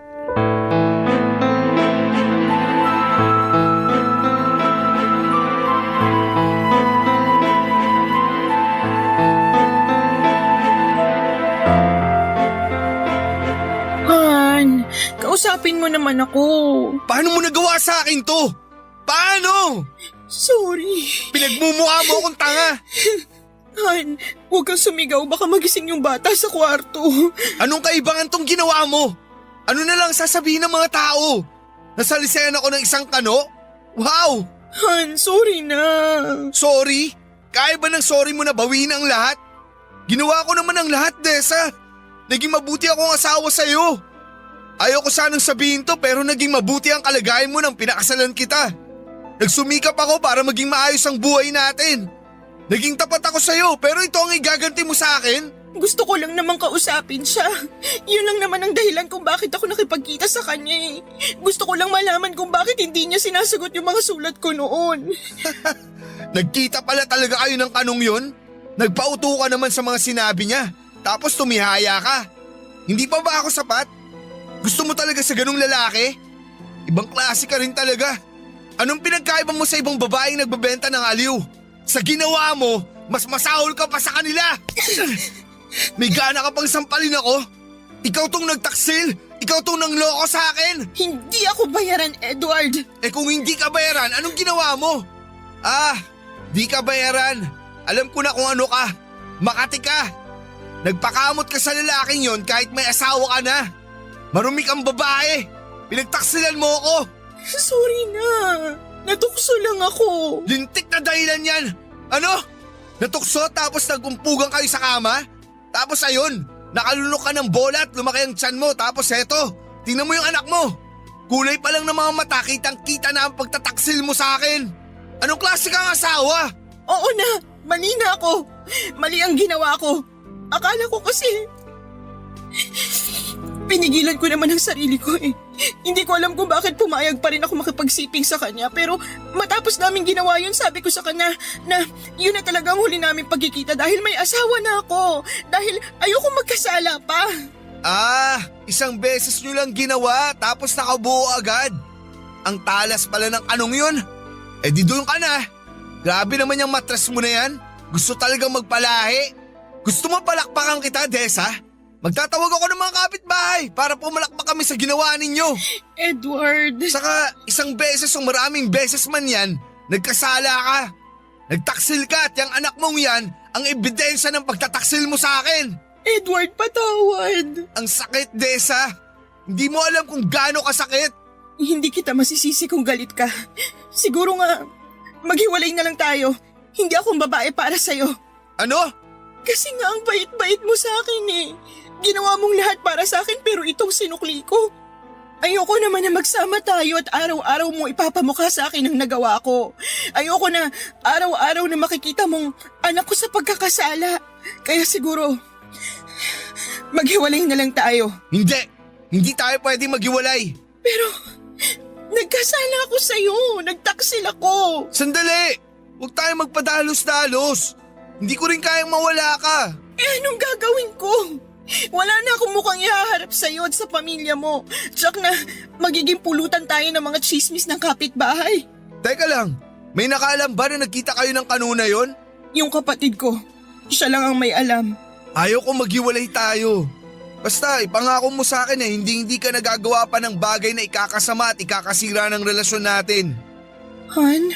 Mahal mo naman ako, hindi ba? Oo naman, mahal kita. Kalimutan na natin ang lahat. Hindi ko kayang mawala ka sa piling ko. Pero, paano ang bata? Paano ang itsura niya? Pwedeng sabihin natin pinaglihim mo siya sa biren sa simbahan. Parati ka namang nasa simbahan eh. Ano?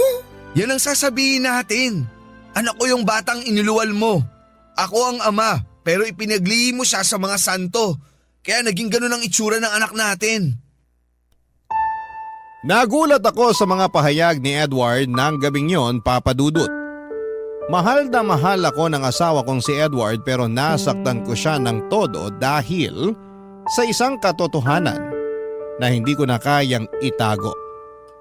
Masakit kay Edward na malaman na iba ang ama ng anak namin.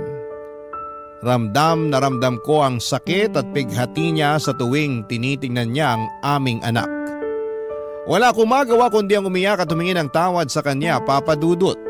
Hindi ko rin kayang saktan si Edward ng tuluyan lalo na't alam kong mahal na mahal niya ako.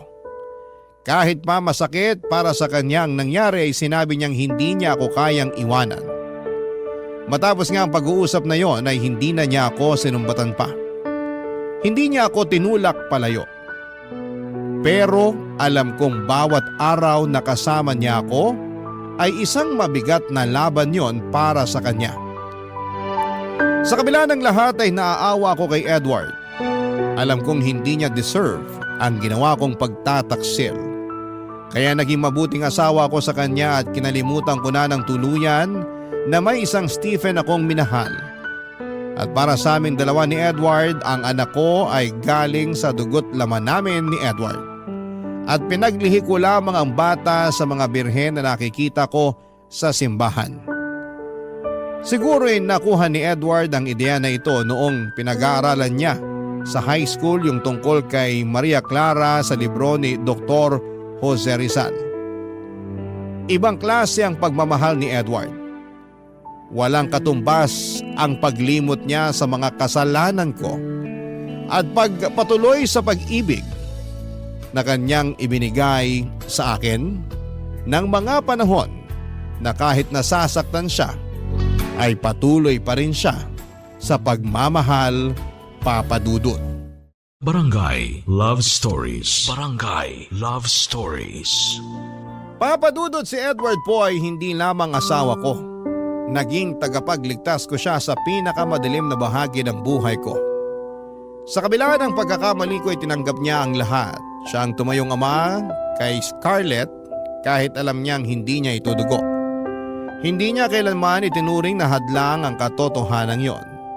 Sa halip ay niyakap niya si Scarlett na parabang siya mismo ang nagbigay buhay sa kanya.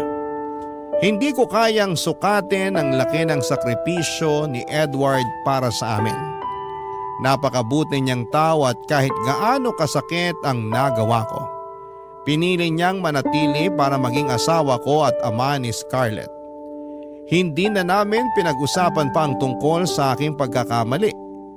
Hindi dahil sa pag-iwas kundi dahil mas pinili naming ituon ang panahon at lakas namin sa mga bagay na mas mahalaga. Sa pag-aalaga kay Scarlett at sa muling pagbuo ng aming pamilya, ang sentro ng aming mga oras. Sa kabila ng mga bulong-bulungan ng mga kapitbahay sa tunay na ama ni Scarlett ay hindi nagpatinag si Edward. Pinangalandakan niya sa lahat na anak niya si Scarlett at pinagbantaan pa. Nakakasuhan ang mga nagsasabing hindi niya anak si Scarlett. Matapos ang ilang taon ay nagkaanak din kami ni Edward. Nakita kong masaya siya at pantay ang tingin niya sa mga anak ko. Kaya naman sa aspetong yun ay sobrang nagpapasalamat ako kay Edward. Pero habang lumalaki si Scarlett at nagkakaisip, ay hindi maiwasan na magtanong ito sa kanyang itsura. At gaya nga ng sinabi ni Edward ay pinaniwala namin ang bata na pinaglihi ko siya sa birhen at kami naman ni Edward ay hindi na namin pa napag-usapan ang tungkol sa pangangaliwa ko noon at ang tungkol kay Stephen, Papa Dudut.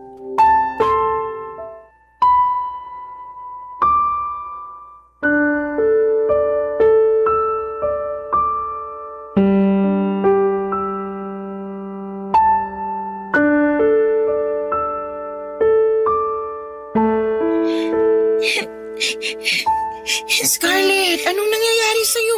Bakit ka umiiyak? Ma? Anak niyo po ba talaga ako? Bakit mo naman natanong yan? Oo, anak kita. Siyempre naman. Hindi niyo po ba ako napulot sa basurahan? Ay, ikaw talagang bata ka. May maganda bang bata na iniwan lang sa basurahan? Hindi kita napulot sa basurahan, anak. Galing ka sa tummy ni Mama. Anak ka namin ng papa mo. Kaya tumahang ka na, okay? Pero sabi ng mga kalaro ko, hindi daw ako Pinoy. Kaya hindi niyo ako anak. Sino ba yung mga kalaro mo na yan para masabihan ko na mali ang sinasabi nila? Tsaka, huwag ka nang makipaglaro sa kanila. Sa mga bunsong kapatid mo na lang ikaw makipaglaro. Ha? Sila dapat ang kalaro mo.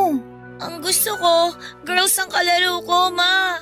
Ah, sabihan ko ang pinsan mong si Meryl na pumunta dito sa bahay para makipaglaro sa'yo, ha? Bibili kita ng panibagong manika, okay? Sige po, Ma. Kaya tumahan ka na. Ikaw talaga, nagpapapaniwala ka sa mga yun. Mama, may iba pa po silang sinasabi. Parati nga nila akong tinutukso talaga. Ano na naman? Ang sabi nila, Amerikana daw ako. Blue daw kasi yung mata ko eh. Tsaka ang puti-puti ko. Naku, naiinggit lang yung mga yun sa'yo kasi you're a princess. Ganyan kaya kulay ng mga mata ng mga manika, di ba?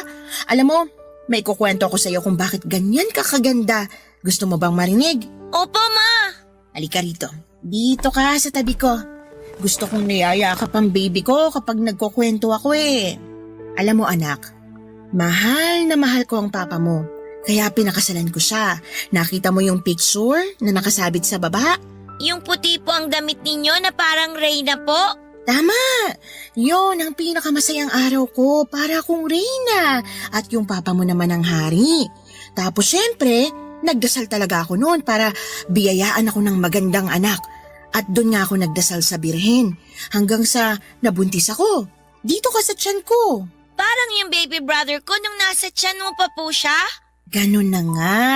At habang pinagbubuntis kita, parati kong tinitingnan yung mga birhen sa simbahan.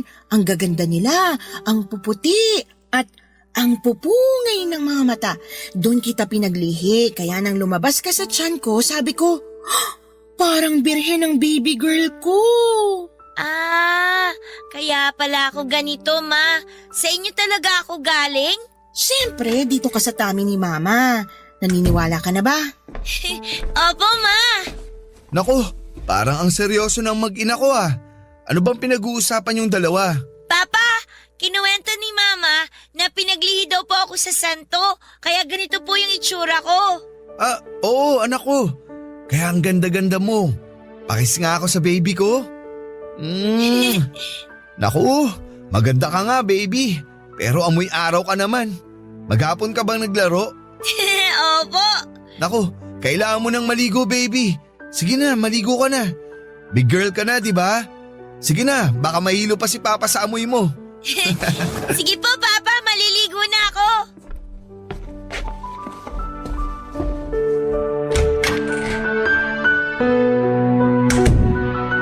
Han, natatakot talaga ako na kung lalaki na si Scarlett, hindi na siya maniniwala sa kwento natin.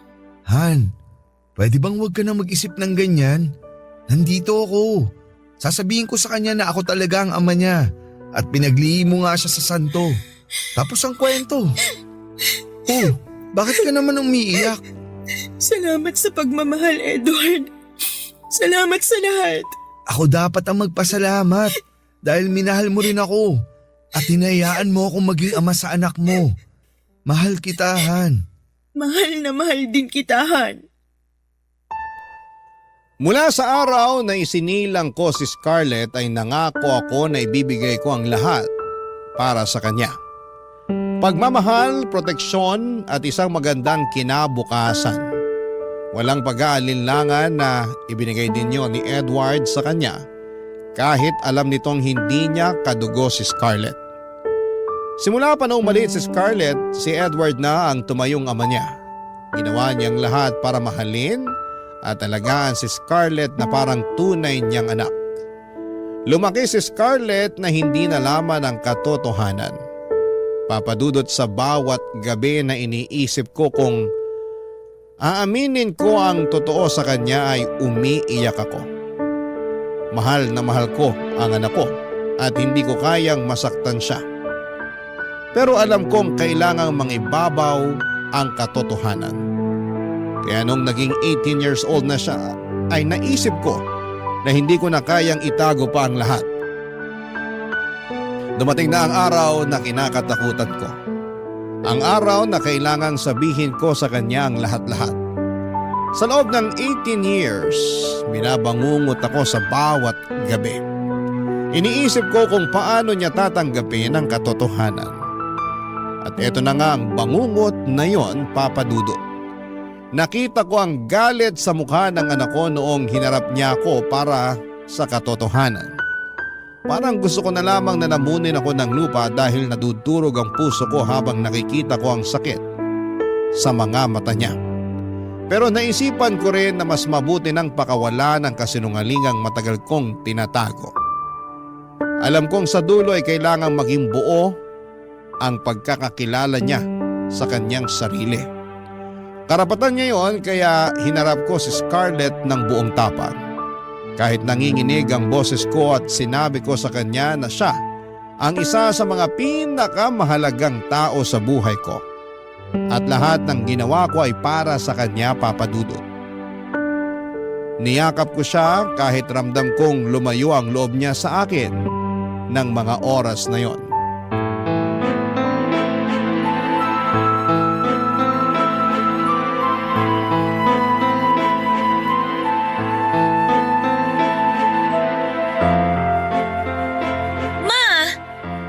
Old na ako. Hindi na ako bata. Sino ba talaga ang tatay ko? Sino? Scarlett, anak. Nung bata pa ako, naging usap-usapan na hindi ako anak ni Papa. Dahil nga mukha akong anak ng isang kano. Maraming beses kitang tinanong. At maraming beses mo rin akong sinagot na pinaglihi mo lang ako sa santo. Ma, hindi ba kayo kinikilabutan sa ginagawa niyong pagsisinungaling? Sabihin niyo sa akin ang totoo. Amerikano nga bang tatay ko, Ma? Scarlett, ang mahalaga, mahal ka namin ng Papa Edward mo. Ibig sabihin, totoo nga. Anak. Ma, 18 years niyo ako niloloko. Kailangan ko kasing… Anong kasinungalingan pa ang sasabihin mo, Ma? Gusto ko lang marinig mula sana sa inyo yung totoo eh. Pero hanggang ngayon, ayaw niyo pa rin sabihin. Umami na si Tia Magda. May kasintahan ka daw na isang Amerikano. At yun yung nakabuntis sa'yo. Siya yung ama ko. Pero, ang Ipinagtataka ko lang, mag-asawa na kayo ni Papa nun, di ba? Ibig sabihin, nangaliwa kayo? Ako yung bunga ng pagtataksil nyo kay Papa? At saka, nagpakamartir si Papa. Inako niya ako at itinuring na tunay niyang anak. Anak, sorry. Sorry. Bakit niya tinago sa akin yun?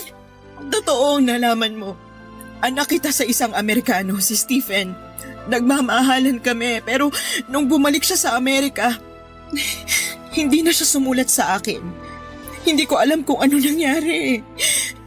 Dumating sa buhay ko ang papa mo, minahal niya ako at doon nagpakasal kami.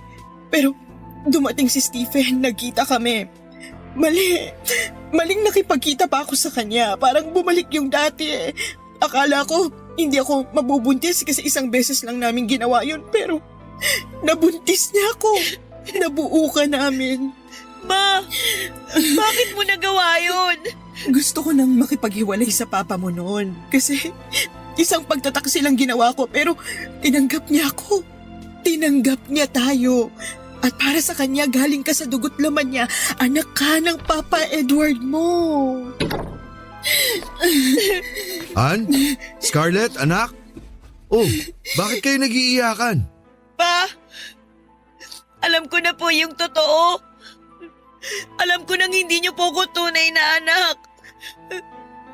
Alam kong hindi ako pinaglihis sa mga santo. Kasi anak ako ng isang kano. Hindi! Anak kita, Scarlett!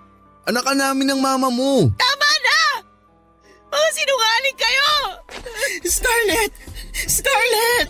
Hayaan mo muna yung bata. Paano kung may mangyari sa kanya, Han? Masakit para sa anak natin na nalaman niya ang totoo. Hayaan na muna natin siya. Babalik din yun. Pero paano kung hindi na siya bumalik, Edward? Paano kung tuluyan na siyang magalit sa akin? Hindi ko alam kung kaya ko yun. Nakita mo naman kung paano niya ako tingnan kanina, di ba? Puno siya ng galit. Han, makinig ka. Hindi ba dati, galit na galit ako nung una kong nalaman ng totoo? Pero napatawad kita. Hindi naging madali pero nagawa ko. Alam kong kaya rin niya ni Scarlett. Kailangan lang niya ng panahon. Alam kong totoo yan, Han. Pero ibang sakit ang makita ang anak mong nasasaktan eh. Para bang hinugot yung bahagi ng puso ko. Mahal na mahal ko siya. Lahat ng ginawa ko para sa kanya pero ngayon, parang hindi niya yun naramdaman. Hindi yan. Ramdam niya yun. Ngayon, maaaring galit siya. Nalilito. Pero kilala ko si Scarlett. May puso yan. Tulad ng sayo. Mahal na mahal ka niya. Kahit nasaktan siya ngayon, mapapatawad ka niya. Ito talagang kinatatakutan ko, Edward. Dumating na.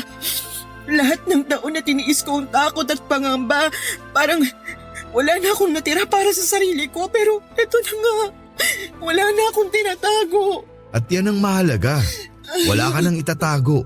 Wala ka nang bigat na dinadala. Han, ginawa mo na ang tama. At sa dulo, makikita rin ni Scarlett yan. Han, taan na. Han, ano kung mas piliin niyang lumayo? Edward, hindi ko kaya. Hindi mangyayari yan. Kung napatawad kita, kaya rin niyang gawin yun. Ngayon, hayaan mo munang lumipas ang galit niya. Ibigay mo sa kanya ang panahon para humupa ang emosyon niya. Sana nga, Edward. Sana nga. Tandaan mo, mahal na mahal ka ng anak mo. Tuluyang lumaya si Scarlett sa bahay, Papa Dudut. Napakasakit sa akin bilang isang ina na makita ang anak kong nagdadala ng bigat sa kanyang puso dahil sa katotohanang hindi niya matanggap. Ang sekreto na matagal ko nang tinatago ay parang bomba na sumabog sa pagitan naming mag-ina, Papa Dudut. Parang nawasak ulit ang pagkatao ko at bumalik ang mga alaala ng panahong nagpakatanga ako sa pag-asang mahal talaga ako ni Stephen. Hindi ko inakalang ang lalaking yon nang siyang magmamarka ng dugong kano sa anak kong si Scarlett. Hindi ko alam kung saan siya nagpunta, Papa Dudut. Sinubukan ko siyang tawagan. Ngunit hindi niya sinasagot ang cellphone niya. Napakaraming tanong ang gumugulo sa isipan ko. Mali ba ang desisyon kong aminin sa kanya ang katotohanan? Wala akong ibang hangad kundi ang mailapit siya sa katotohanan. Ngunit sa halip na magkaintindihan kami ay parang mas lalo lamang lumayo ang loob niya sa akin. Nang mawala siya ay walang minutong hindi ako nag-aalala sa kanya. Kung nakakain na ba siya, may tinutuluyan ba o kung hindi ba siya inaabuso ng ibang tao. Bilang isang ina, isang matinding bangungot ang pag-alis ni Scarlett, Papa Dudut. Parang iniwan ako ng liwanag sa buhay ko. Maraming beses kaming naghanap sa kanya pero wala talaga. Masakit ang mawala siya at hindi ko sinusukuan ang pag-asang magkakaayos kami kapag dumating ang araw na magkita kaming muli. Patuloy akong nananalangin na makita siyang muli at maipadama sa kanya ang pagmamahal ko ay walang hanggan. Gusto kong sabihin sa kanya na hindi kailanman naging kasalanan ang kanyang pagkatao. Dahil ang pagdating niya sa buhay ko ay isang blessing na araw-araw ko na pinagpapasalamat sa Diyos.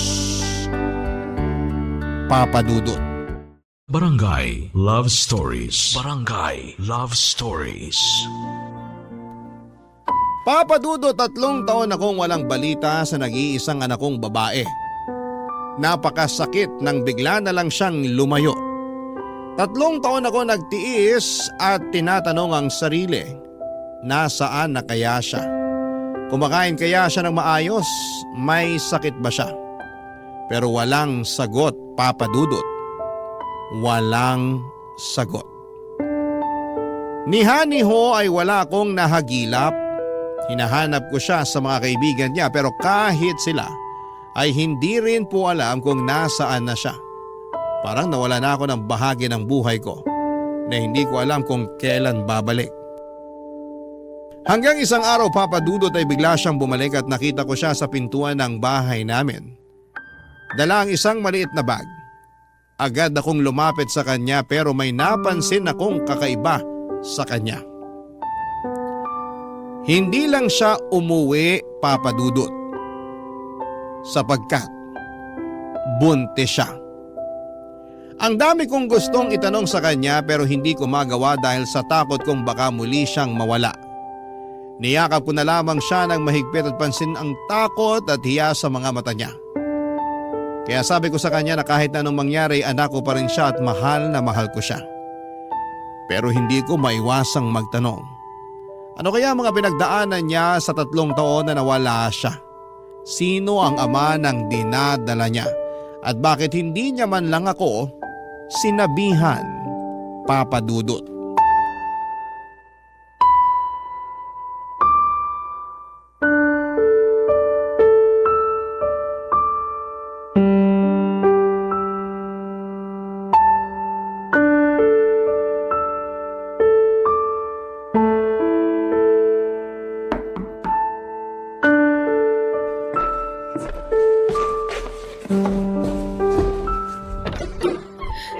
Scarlett? Anak! Anak! Anak! Naupo ka. Ano nangyari sa'yo? Miss na kita. Mama, Oo, nandito lang si mama mo. Huwag ka nang umiyak. Buti umuwi ka. Alala ako. Ang mga kapatid mo at ang papa mo. Bakit ngayon ka lang umuwi? Ma, I'm sorry po. Anong sorry? Ako dapat ang mag-sorry sa'yo. Patawarin mo ko, anak. Ma, naiintindihan ko na. Pinatawad na po kita. Anak ko, kumain ka na ba? Ha? Ipag-ahanda kita. Ma, may problema po ako. Ano yun, anak? Ano bang problema mo? Ma, buntis ako. Ano? Hindi ko na alam kung anong gagawin ko. Matulungan mo ako, Ma. Sinong nakabuntis sa'yo? Kailangan kanyang pakasalan. Ma, hindi pwede. Anong hindi pwede? Binuntis ka niya, anak. Dapat kanyang panagutan. Ma, kasi may asawa siya. Ano? Ma, hindi ko naman alam na may asawa na pala siya eh. Ginawa niya akong kabit na hindi ko alam. Napakatanga ko. Napakatanga ko. Tanga-tanga ko talaga. Anak, Ma, gusto ko po sanang ipalaglag na lang itong dinadala ko. Scarlett, hindi. Hindi ako papayag, anak. Wag na wag mong ipapalaglag ang bata. Walang kasalanan ng bata para pagkaitan mo siyang mabuhay, anak. Alam mo, kung nalaman ko lang na ang pinagbubuntis ko ay hindi dugo ni Edward, pwede kong ipalaglag ang bata. Pero naisip ko, walang kasalanan ng bata sa tiyan ko. Wala kang kasalanan.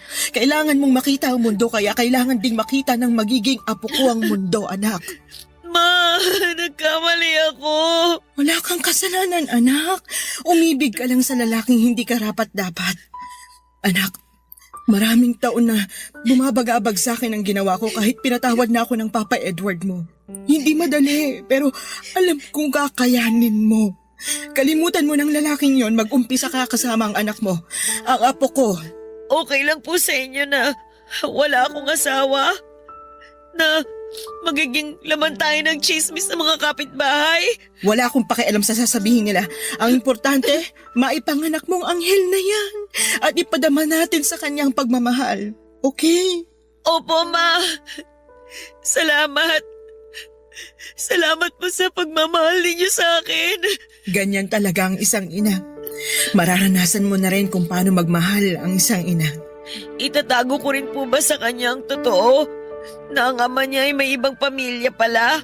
Nasa sayo yan, anak. Pero siguro kapag kaya na ng isip niya, sabihin mo pa rin ang totoo. Sige po, Ma. Kailangan ko maging totoo sa anak ko. Ma, nasan po pala si Papa? Nasa kwarto. Oh, Ma. Bakit naman ganyan ang mukha niyo? May sakit ang papa mo, Scarlett. Ano po? May cancer siya. Nagpapahinga lang siya ngayon kasi kagagaling lang namin sa chemo niya. Papa! Alam mo, magiging masaya yon kapag makita niyang panganay niyang napakaganda. Ma, gusto ko po makita si Papa. Halika, sigurado akong masusurprise yon kasi nandito ka na. Nang dumating ang araw na bumalik si Scarlett sa bahay namin ay hindi ko mapigilan ang umiyak. Halo-halong emosyon ang bumalot sa akin, Papa Dudut. Masaya ako dahil muli ko siyang nayakap pero may kasamang takot at awa sa puso ko dahil sa kanyang kalagayan. Buntis siya, Papa Dudut, at napakabata pa niya para sa ganitong klase ng sitwasyon. Pero kahit na ganoon ay nangibabaw ang saya dahil alam kong magiging lola na pala ko.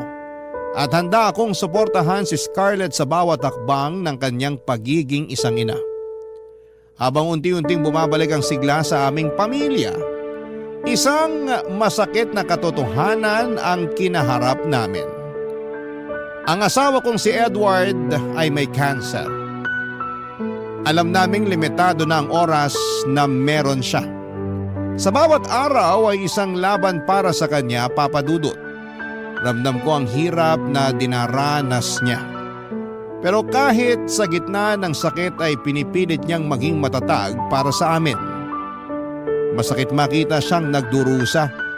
Pero nagpapasalamat ako na sa kabila ng lahat ay nariyan pa rin siya bilang haligi ng aming pamilya.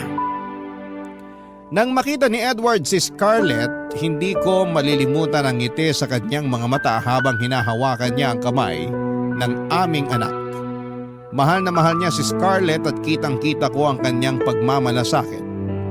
Ang tagpong yon ay tila nagbigay ng liwanag sa kabila ng dilim na nararamdaman namin dahil sa kanyang karamdaman. Pagkalipas ng isang taon ay nakita namin ang napakagwapong anak ni Scarlett. Masayang-masaya si Edward na mayakap ang kanyang apo. Pero sa likod ng masayang tagpong yon ang isang bagay na hindi ko po inaasahan. May inamin sa akin si Edward, Papa Dudut, isang lihim na matagal niyang itinago. Ang nalaman kong yon ang tila sumira sa mundo ko na parang lahat ng pinanghawakan ko ay isang kasinungalingan. Hindi ko alam kung paano ito haharapin. Pero isa lang ang sigurado ako. Handa akong gawin ang lahat para sa aming pamilya kahit gaano pa kasakit ang katotohanan, Papa Dudut.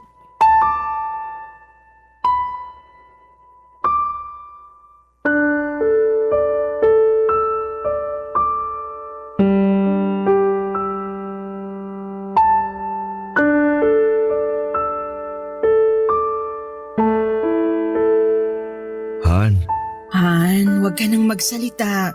Kailangan mong magpahinga para mapadali ang paggaling mo. sa palagay ko, hindi na ako gagaling. Huwag kang magsalita ng ganyan. Magkakaapo ka pa. Dapat makarga mo pa sila. Parang hindi ko na kaya yun. Hindi ko na siguro makikita ang magiging apo ko sa kanila. Pwede bang hindi? Kaya mo pa. Masaya na ako na makitang muli si Scarlett. Nandito na siya, kasama mo. Okay na sa akin na makita ko ang una kong apo. Namana niya kagwapuhan ko. Han, huwag kang magsalita ng ganyan. Ang babaw talaga ng luha mo. Ikaw kasi. Han, patawarin mo ako. Patawarin? Para saan? Wala ka namang ginawang masama para ihingi mo ng tawad sa akin na. Sige na, magpahinga ka na. Hindi ko na talaga kayang itago to, Han. Walang araw na hindi ako pinatatahimik ng konsensya ko sa ginawa ko sa'yo. Ano bang pinagsasasabi mo, Han? Malaki kasi ang kasalanan ko sa'yo eh. Nagawa ko yun kasi mahal kita. Han, ano ba yun? Tungkol to kay Stephen. Ano? Anong tungkol sa kanya? Gusto talaga kita. Pero naunahan lang ako ni Stephen sa panliligaw sa'yo. Kaya nung umuwi siya ng Amerika at nang minsang bumisita ako sa post office, nakita ko ang sulat mo. Han, may ginawa ako sa sulat mo. Sorry. Han, anong ginawa mo? Kinuntsaba ko ang kaibigan ko sa post office. Sabi ko, wag na wag niyang ipadala ang sulat mo. At kung may darating mang sulat mula kay Stephen, hindi niya ito ibibigay sa'yo. Ano? Mahal ka ni Stephen. Ginawa ko siyang masama sa iyong mga mata. I'm sorry. Han, bakit? Nagawa ko ang lahat kasi nga mahal kita. Naging madamot ako. Ayaw kitang maging masaya sa kanya. Gusto ko lang na mapasa akin ka. Kaya noong nalaman ko nagkaanak kayo, alam kong dahil yun sa hindi pa rin nawala ang pagmamahalan yung dalawa. Nakokonsensya ako sa araw-araw sa ginawa ko. Tuwing nakikita ko si Scarlett, naalala ko ang ginawa kong pagtutol sa ugnahan yun ni Stephen. Pero minahal ko si Scarlett na parang tunay kong anak. Hindi ako nagsisinungaling sa pagmamahal at pagtanggap sa kanya. Para sa akin, anak ko si Scarlett. Lahat ng sulat mo at ang sulat ni Stephen. I'm sorry, Ann. Lahat daw yun pagkatapos ko mabasa. Sinusunog ko. Han, Sana mapatawad mo ako. Alam kong hindi mo ako madaling mapapatawad dahil sa ginawa ko. Pero Ann, mahal na mahal kita. sandali lang. Ang sakit sa dibdib. Parang hindi ako makahinga.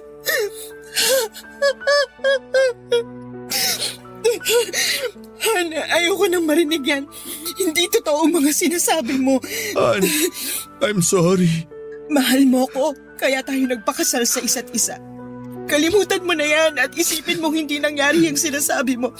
Sa pagkakaalam ko, sa naging buhay ko kasama ka at ang mga anak natin, naging mabuti kang asawa sa akin. Naging mabuti kang ama sa mga anak natin. Yun lang ang katotohanan na gusto kong marinig. Tinaguyod mo ang pamilya natin ng maayos. Dugot pawis. Hindi man naging perpekto ang pagsasama natin pero alam natin na mahal natin ang isa't isa. May mga pagkakamali tayo. Malaki din ang pagkakamali ko pero kinalimutan mo. Kaya ayokong isipin na nangyari ang sinasabi mo sa akin. Pwede ba? Ma? Pa? Oh, bakit nag-iiyakan kayo? Naaalala lang namin kung paano kami unang naging kami. Alam mo naman. Hay nako, kayo talaga? Nasaan ang apo ko? Nasa kwarto po. Pinatulog ko po muna. Pwede mo bang dalhin dito ang apo ko? Oo naman pa. Scarlett, anak. Mahal na mahal kita at ang anak mo. Pa, mahal na mahal ko rin po kayo. Pakis nga po ako sa papa kong pogi. Mwah! Pagaling ka na kasi pa, para mas lalo kang pumogi. Sandali pa, kunin ko lang si baby. Balik agad ako dito. Salamat, anak. Han, salamat. Han, ako ang dapat magpasalamat. Salamat sa pagmamahal mo. Mahal na mahal kita. Papadudot, isang masakit na katotohanan ang narinig ko kay Edward at hindi ko kailanman inakala na darating ang araw na malalaman ko na naging faithful pala si Stephen sa akin. Na mahal niya talaga ako at yung huling pagkikita namin, yung paano namin binuo si Scarlett ay puno ng pagmamahalan. Nang aminin ni Edward sa akin ang isang lihim na matagal niyang itinago ay parang sumabog ang lahat ng paniniwala ko sa kanya. Masakit, Papadudot, sobrang sakit na halos hindi ko na alam kung paano ko haharapin ang kinabukasan. Ngunit sa kabila ng lahat ng sakit ay pinilit kong magpakatatag, hindi lang para sa sarili ko kundi para sa aming pamilya. Wala na akong magagawa kundi ang tanggapin ang kapalaran at hindi ko kayang talikuran ang aming mga anak. Lalo na si Scarlett. Sa kabila ng pagkasira ng tiwala ko kay Edward, alam kong kahit papaano ay naging mabuti siyang ama sa mga anak namin. Sa bawat sandaling nakikita ko siyang nagbibigay ng pagmamahal at suporta sa kanila ay parang binuon niya ulit ang tiwala ko sa kanya. Naintindihan ko kung bakit niya ginawa yon, lalo na tuwing nakikita ko kung paano niya itinuring si Scarlett bilang isang anak. Kahit na hindi niya tunay na anak ay hindi mo mararamdaman ang pagkakaiba. At sa kabila ng lahat ng aming problema ay ipinakita niyang mahalaga sa kanya ang pamilya. Pero hindi rin maaalis sa isipan ko na paano kaya kung hindi ginawa ni Edward yung pagsunog ng mga sulat namin ni Stephen. Siguro ay kami pa rin ni Stephen hanggang sa ngayon. Siguro ay nasa Amerika na rin ako at isa ko sa mga babaeng may asawang afam, pero wala na. Yon ang sabi ko sa sarili ko. Hindi ko inaasahan na matapos ang maraming taon ay nagkita ulit kami ni Stephen. Pareho na kaming senior nang magkita kami. Nakausap kasi siya ni Scarlett, may sarili na siyang pamilya. Sa aming pagkikita ay parang walang nagbago. Maliban na lamang sa edad at itsura namin. Matatanda na kami at hindi na niya nakita pa si Edward dahil namatay na ito. At hindi ko na rin sinabi sa kanya ang ginawa ni Edward sa mga sulat namin. Hindi man kami nagkatuluyan ay malaking bagay na rin na nagkaroon kami ng anak. Binigyan niya ako ng isang dugong afam na anak. Ang inyong forever kapuso at kabarangay, Dessa.